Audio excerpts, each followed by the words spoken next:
Wa kana Yahya bin Mu'ad, disebutkan bahwasanya Al-Imam Yahya bin Mu'ad rahimahullah subhanahu wa ta'ala yaqul, beliau mengatakan di dalam perkataannya, ya'lamu anna dirhama agrabun, ketahuilah kata beliau bahwasanya dunia yaitu uang dirham, ketahuilah bahwasanya uang dirham itu perumpamaannya sama seperti akrab, kalajengking. Bukan hanya uang dirham, maksudnya seluruh hal-hal duniawi. Apa itu dunia? Dunia itu adalah setiap sesuatu yang melalaikan engkau dari Allah, maka itu dunia. Maka setiap sesuatu yang tidak melalaikan engkau dari Allah, maka tidak bisa disebut dunia. Akan tetapi segala sesuatu yang membuat engkau lalai darinya, maka itu adalah dunia. Dan dunia terbagi kepada dua, ada dunia yang terpuji, ada dunia yang tercela. Dunia yang terpuji adalah dunia yang menjadikan engkau semakin dekat kepada Allah. Dunia yang terpuji adalah dunia yang menjadikan engkau mengorbankannya untuk negeri akhirah. Dunia yang terpuji adalah dunia yang menjadikan engkau mempunyai kedudukan di sisi Allah dengannya. Adapun dunia yang tercela, yaitu adalah dunia yang menjadikan engkau semakin jauh dari Allah, menjadikan engkau semakin lalai darinya, menjadikan engkau melupakannya, menjadikan engkau terhijab darinya. Ada dunia yang tercela. Ala kulli hal, akan tetapi dunia ini kata Yahya bin Mu'ad bagaikan agrab. Agrab itu bahasa Arab, bahasa kitanya adalah kalajengking. Kalajengking. Faman lam yuhsin ruqyatahu gatalahu sammuh. Siapa orang yang tidak berhati-hati darinya, siapa orang yang tidak waspada darinya, maka dia akan dibunuh oleh racunnya. Ini bahayanya. Banyak orang yang terbunuh. Banyak orang yang terbunuh dengan racun dunia. Dan racun dunia itu begitu dahsyatnya, luar biasa. Di antara racun dunia, ketika seseorang tidak pernah merasa cukup dengan apa yang dia miliki, yang menjadikannya terus mengejar dunia, sampai pada akhirnya orang tersebut menemui ajalnya dan dia pun masih belum sempat berbekal untuk negeri akhirah.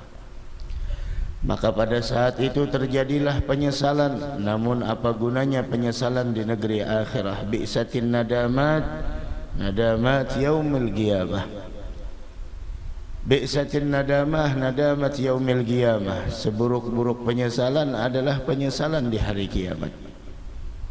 Nah, dari karena itu jangan sampai dunia yang kita miliki menjauhkan kita dari Allah. Ketika dunia tersebut menjauhkan kita dari Allah, maka seseorang tersebut akan terbunuh dengan racunnya. Mudah-mudahan kita diberikan sifat qanaah insyaallah.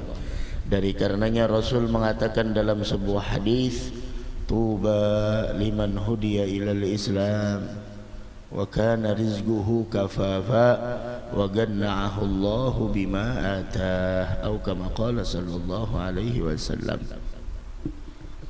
Nabi Muhammad mengatakan tuba, beruntung. Siapa yang beruntung?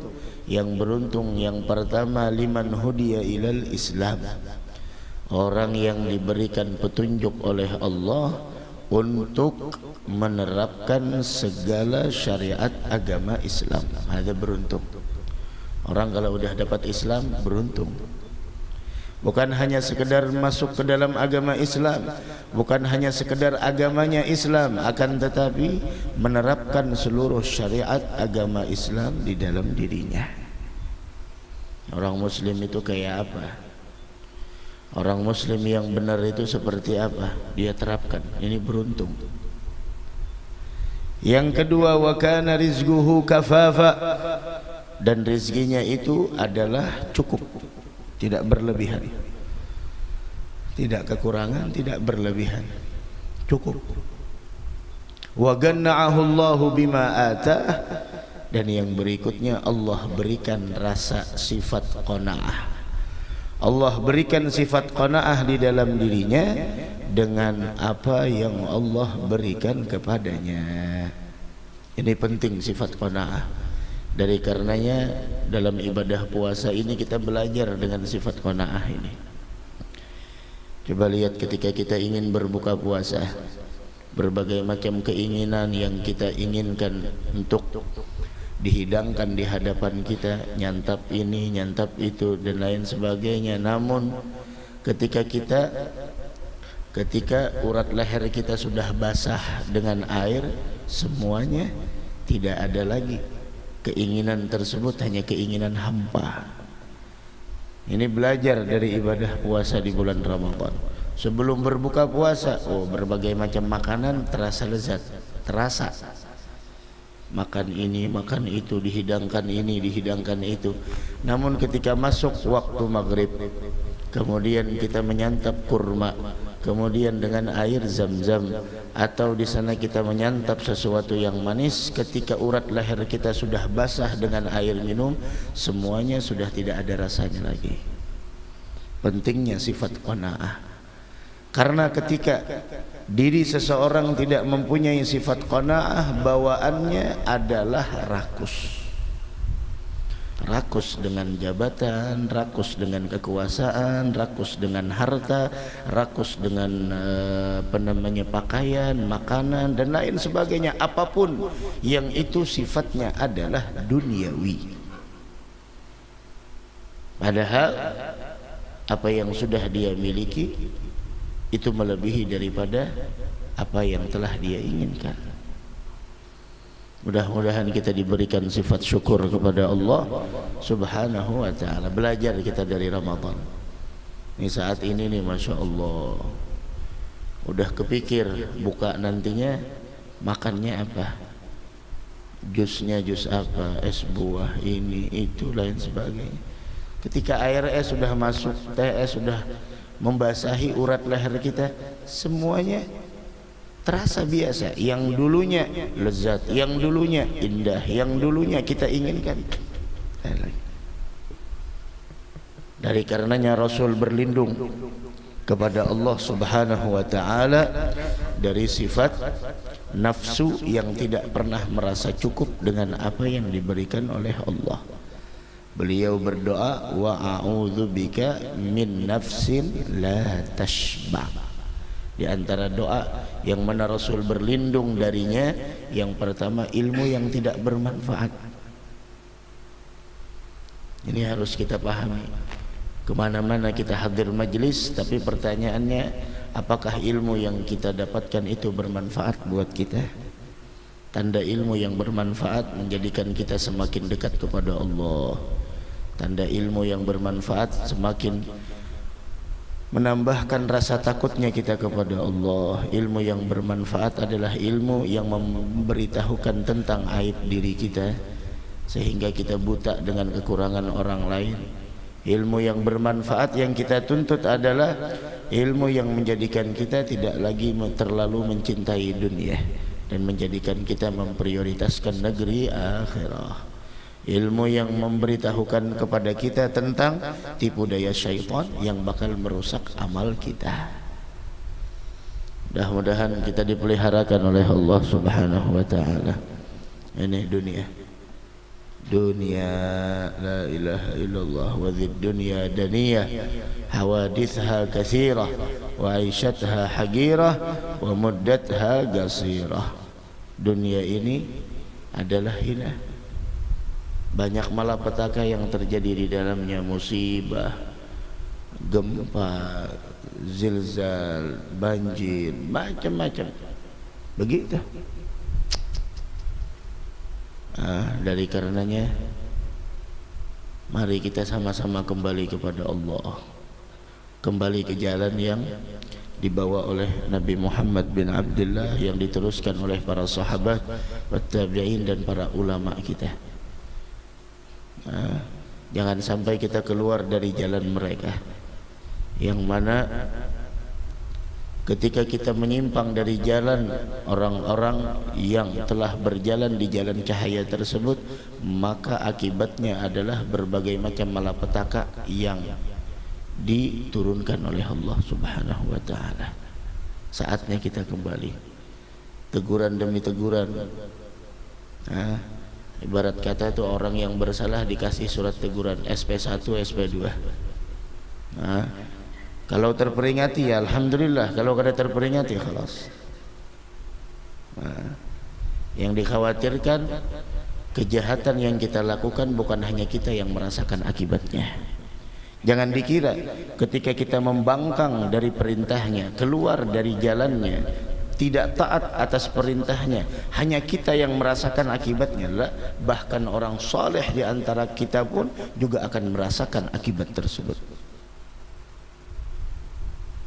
Dari karena itu masing-masing di tengah-tengah keluarganya, perempuan-perempuannya yang sering keluar tidak pakai jilbab, keluar dalam keadaan membuka aurat, cukup. Yang pamer di media sosialnya dengan rambutnya, dengan auratnya, dengan lekuk tubuhnya, berhenti. Kembalilah kepada Allah. Ya baghiyas syarr absir. Yang masih terlilit atau berkecimpung di dalam ribawi, berhenti. Yang masih memutuskan tali silaturahim, sil rahimak, sambung kembali tali silaturahim. Yang masih terjerumus dalam lembah kemaksiatan, bangkit, karena keburukan maksiat tersebut akan dirasakan oleh semua orang, bukan hanya kita yang melakukannya, yang merasakan itu, namun semua orang merasakan. Mudah-mudahan Allah memberikan kelembutannya kepada kita dengan berkat Nabi Muhammad, dengan berkat para aulia, dan dengan berkat para dzurriyyat Nabi kita Muhammad sallallahu alaihi wa ala alihi wa sahbihi wasallam. Begitu. Fagila, maka ditanya Al-Imam Yahya bin Mu'adz, wa ma ruqyatuh? Sekarang bagaimana cara ruqyahnya? Karena kalau orang tidak bisa meruqyah, tidak bisa memberikan kesembuhan, menjaga diri dari sengatannya, maka racunnya akan membunuhnya. Ditanya bagaimana cara menjaganya, bagaimana cara meruqyahnya? Maka cara meruqyahnya, cara menjaga dari akrab, dari kalajengking yang diibaratkan dari dunia, beliau mengatakan ayyukhadha min hillih wa yudha' fi mahallih. Cara agar kita terselamatkan dari racunnya dunia, cara kita agar terselamatkan dari kebusukan dunia, yang pertama, jangan engkau mengambil dari dunia melainkan dari sesuatu yang halal. Jangan hanya mementingkan nominal, berapa gajinya, berapa per bulannya. Oh, per bulannya 10 juta, tapi haram, tidak ada kebaikan di dalamnya. Berapa satu bulannya? Cuma 1.500.000, cuma halal, berkah. Ya akhir, bismillah, ambil. Oh, tidak cukup, perasaan kita tidak cukup. Allah tidak memberikan apa yang kita mau, tapi Allah memberikan apa yang kita perlu. Kalau apa yang kita mau tidak ada habis-habisnya. Dari karenanya di antara doa Nabi kita Muhammad tadi apa? Berlindung kepada Allah dari ilmu yang tidak bermanfaat, dari doa yang tidak diperkenankan, dan yang ketiga di antaranya adalah dari nafsu yang tidak pernah merasa puas. Ini nafsu kita itu tidak pernah merasa puas, selalu dapat satu mau dua, dapat dua dapat tiga, Dapat 3 mau 4 lagi, dapat 4 mau 5. Walan yamla fahu illa turab wa yatubullah ala man tab. Tidak akan menjadikan dia puas sebelum tanah masuk ke dalam mulutnya. Artinya tidak menjadikan dia puas sebelum dia meninggal dunia. Ya Rabb, mudah-mudahan kita termasuk orang yang wafat dalam keadaan husnul khatimah. Amin ya rabbal alamin. Itu ambil dari yang halal, jangan ngambil dari yang haram. Orang tua udah punya anak, udah besar, udah bisa kerja, meskipun dia udah berumah tangga, tetap orang tua berikan arahan dan perhatian kepada anak-anaknya. Kerjanya di mana? Penghasilanmu dari apa? Dari pekerjaan apa? Kalau dari pekerjaan yang syubhat, apalagi yang haram, orang tua jangan kita biarkan. Karena ketika engkau membiarkan anakmu bekerja, mendapatkan penghasilan dari pekerjaan yang haram, maka sungguh sama engkau membiarkan anakmu di dalam memakan racun yang mematikannya. Tegur, cari pekerjaan yang lain. Tidak harus nominalnya tinggi, tidak harus di sana mendapatkan kemewahan dunia. Apa artinya kemewahan dunia kalau semuanya itu tidak ada keberkahan di dalamnya? Bismillah. Ayyukhadha min hilli talabul halal faridatun ba'dal faridah. Mencari nafkah yang halal adalah kewajiban setelah kewajiban. Bahkan dalam hadis yang lain, talabul halal faridatun ala kulli muslim. Mencari nafkah yang halal kewajiban atas setiap muslim.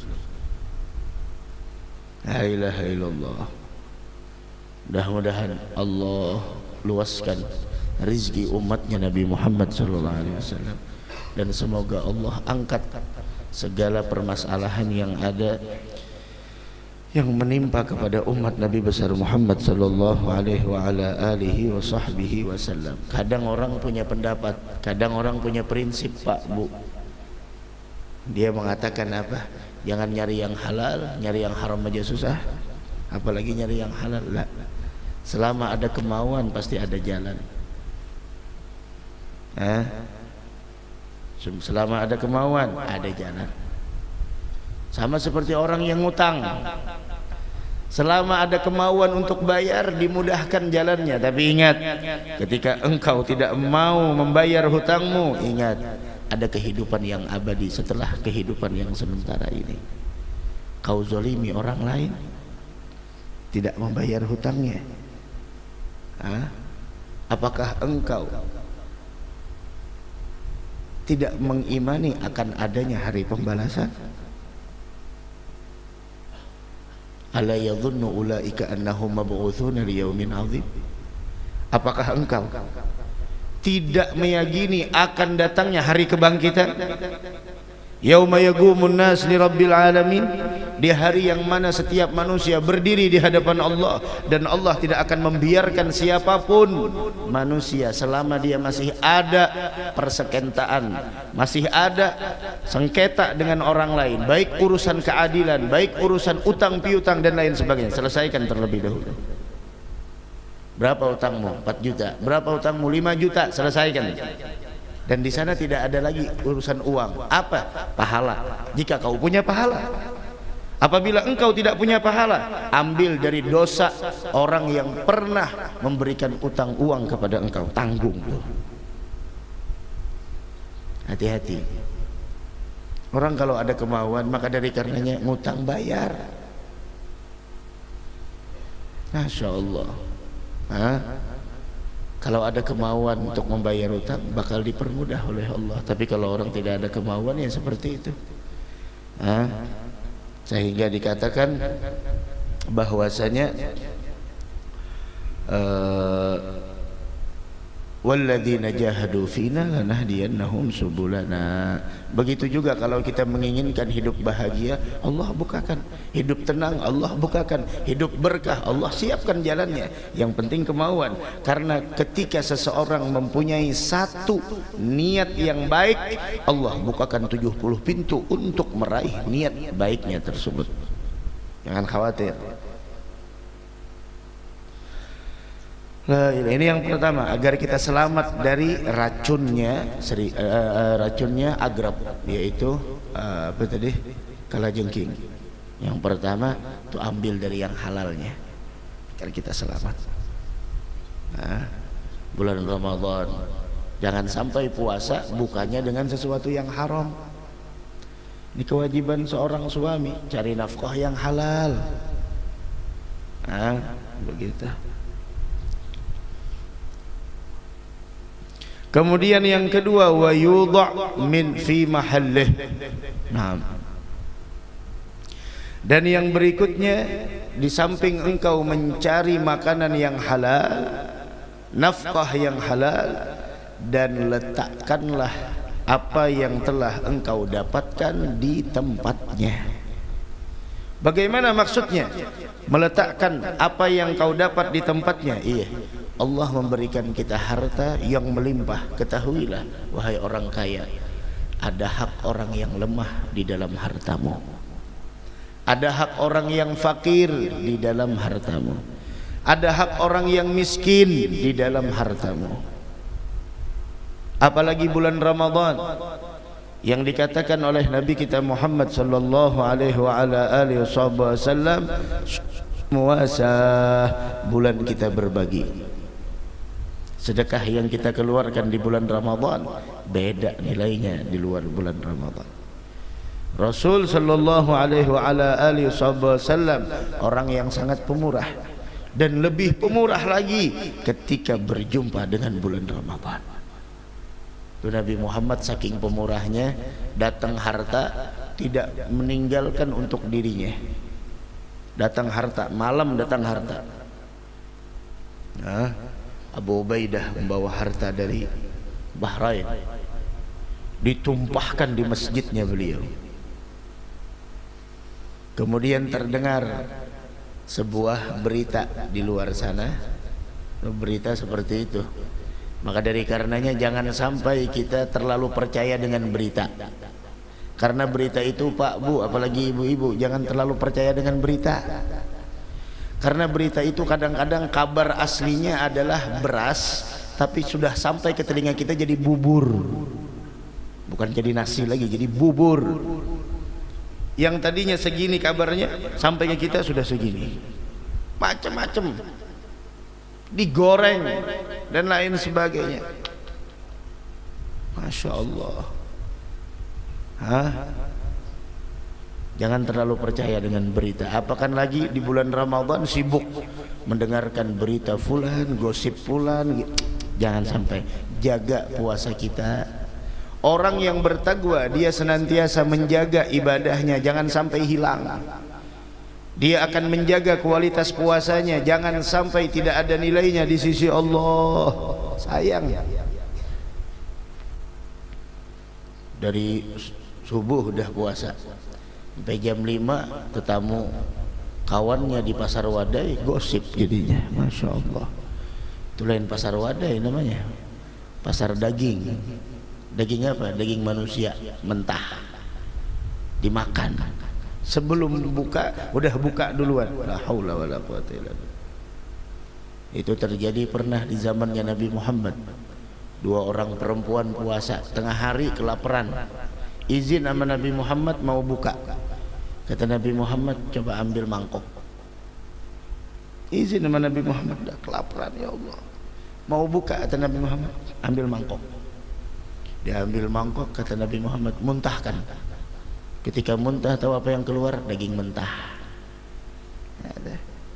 Puasa tapi kerjaannya gosip. Ketika engkau berpuasa tapi engkau masih melakukan kemaksiatan yang diharamkan oleh Allah, maka sungguh engkau masih belum mencapai hakikat puasa yang sebenarnya.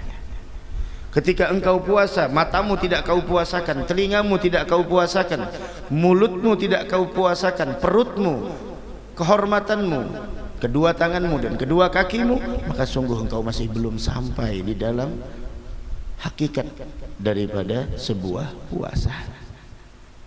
La ilaha illallah. Jangan ghibah. Masya Allah, udah dari subuh sampai jam 4 ke pasar, ndak nungkar apa? Ndak nungkar gangan, ndak nungkar iwak.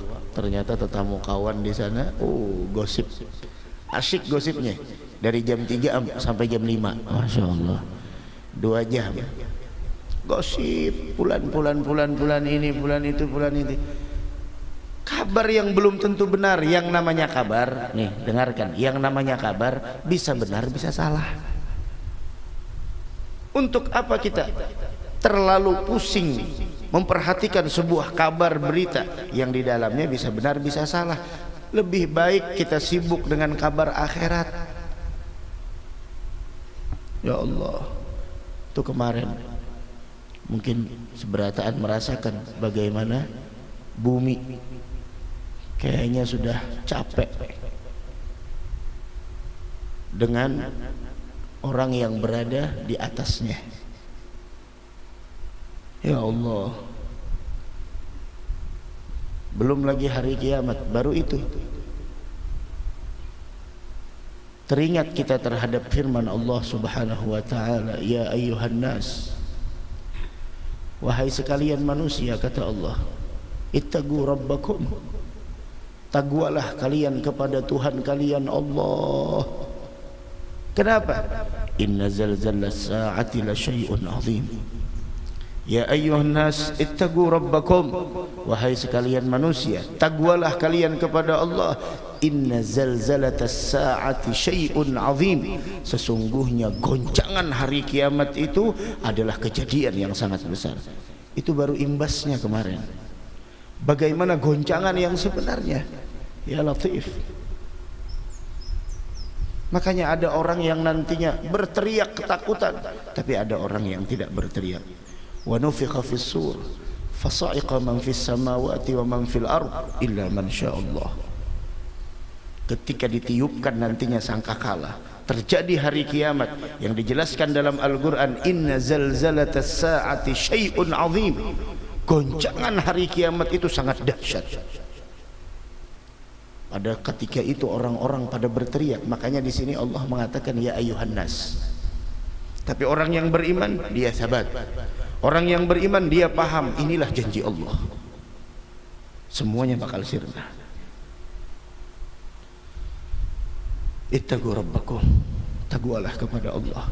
Inna zalzalatas sa'ati syai'un 'azim. Saking dahsyatnya goncangan tersebut, Allah mengatakan yauma tarawunaha tadhhalu kullu murdi'atin amma arda'at wa tada'u kullu dhati hamlin hamlaha wa taran nasa sukara wa ma hum bisukara walakinna 'adzaballahi syadid. Ini berita yang harusnya kita baca. Goncangan yang sangat dahsyat tersebut, yauma tarawunaha, kata Allah, pada ketika itu goncangan tersebut menjadikan engkau melihat.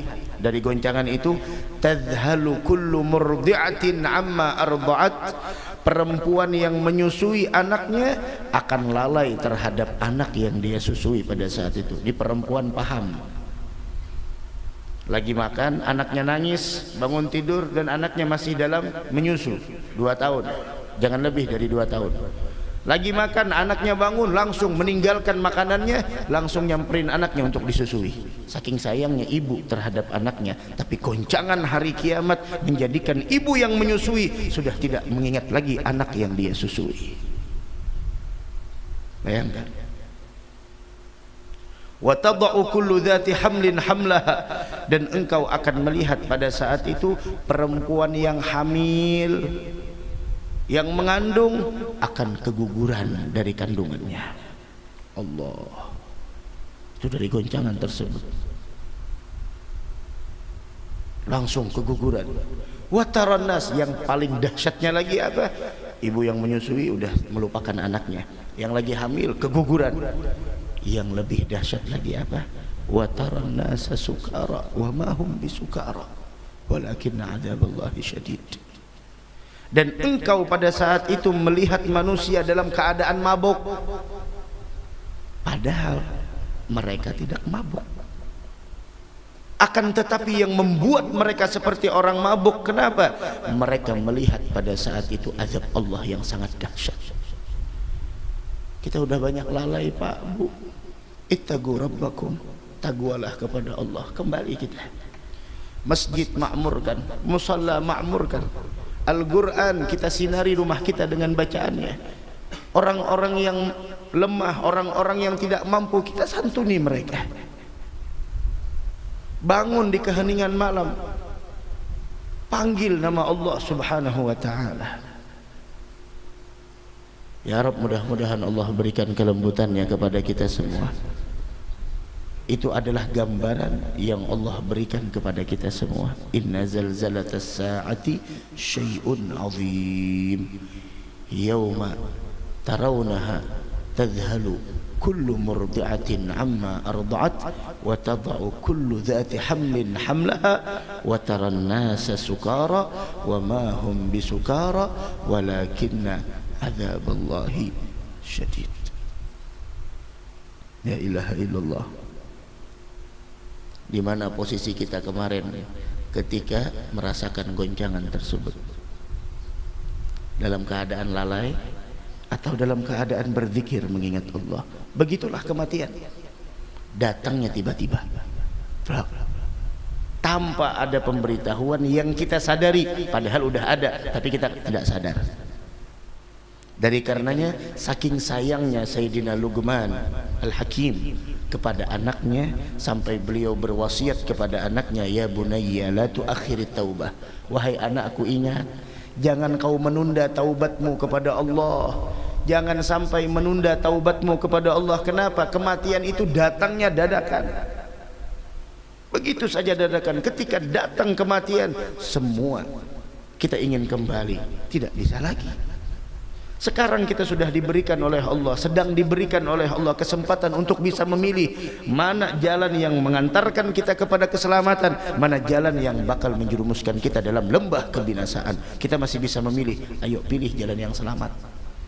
Yang menempuh jalan selamat bakal meninggal, yang menempuh jalan yang menuju kepada kebinasaan juga bakal meninggal. Lebih baik kita menuju jalan yang keselamatan. Dan jalan keselamatan dengan cara kita mencari tahu apa yang diinginkan Allah terhadap diri kita melalui Al-Quran dan hadis Nabi kita Muhammad SAW yang disampaikan oleh para ulama di majlis-majlisnya. Perbanyak baca Al-Quran, perbanyak baca ya latif lam yazal lutuf bina fima nazal nak latif lam tazal lutuf bina wal muslimin. Minta kelembutan dari Allah subhanahu wa ta'ala.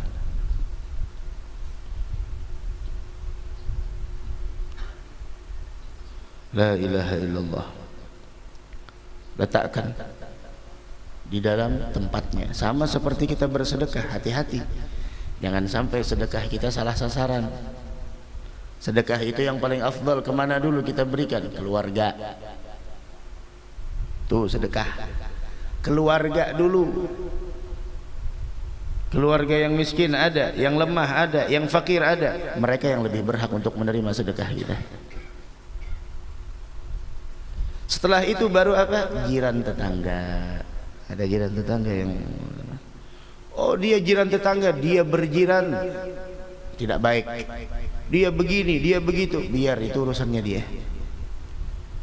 Jangan sampai kita punya prinsip orang baik sama kita, kita lebih baik, tapi orang yang jahat dengan kita, kita lebih jahat. Jangan.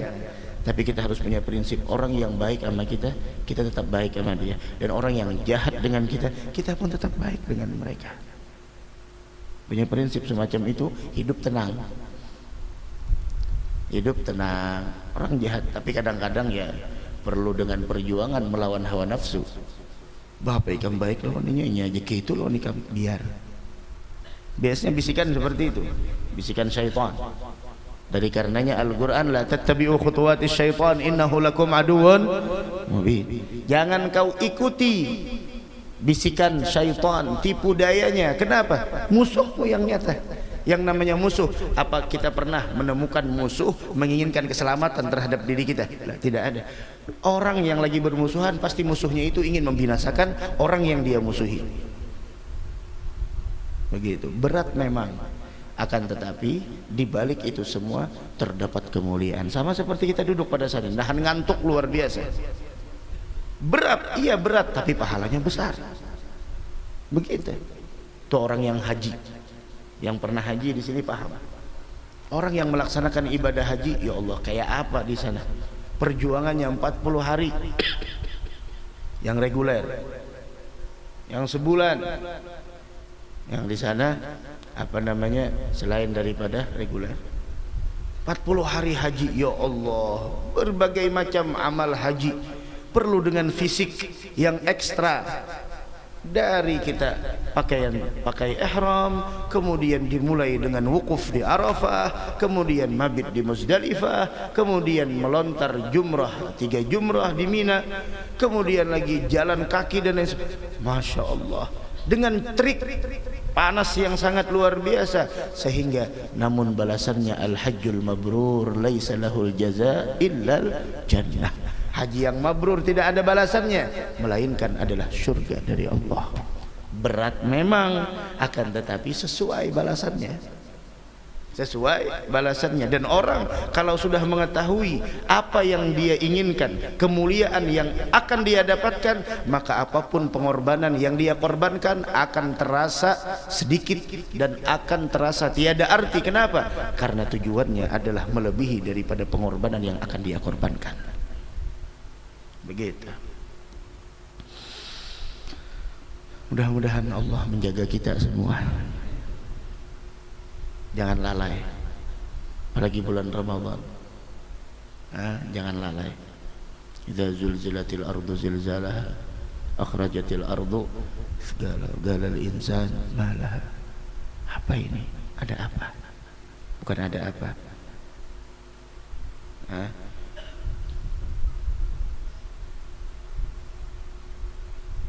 Kadang-kadang ulun tuh membaca, biasanya kalau ada yang ulama wafat, biasanya kan banyak tulisan-tulisan quotes seperti itu. Bilangnya apa dalam tulisan di media sosial ketika ulama wafat atau habaib wafat? Tulisannya apa? Rumah, bilangnya, apabila ingin dihancurkan oleh penghuninya, akan dia ambil terlebih dahulu barang yang berharga darinya, baru dihancurkan. Kita kadang-kadang tidak sadar dengan perkataan semacam itu. Kan banyak orang kalau habaib wafat, ulama meninggal, banyak yang nulis di status, banyak yang nulis di media sosial. Rumah kalau ingin dihancurkan oleh penghuninya, penghuninya bakal ngambil dulu barang-barang berharga di dalamnya, baru dihancurkan. Kita kadang tidak sadar. Ketika diambil satu persatu, kita masih dalam kelalaian. Ada majelis masih tidak mau kita hadir di dalamnya. Begitu. Dari karenanya doakan para ulama kita yang masih ada. Laulahumu bainal anam ladukdikat ardun wajibalun lirtikabil khati'ati. Jikalau tidak ada keberadaan mereka, para ulama, para habaib, di tengah-tengah kita, ini bumi bakal digoncang, gunung bakal digoncang. Kenapa semua itu? Akibatnya apa? Akibat dari apa? Lirtikabil khati'ati, karena banyaknya dosa yang dilakukan oleh umat manusia.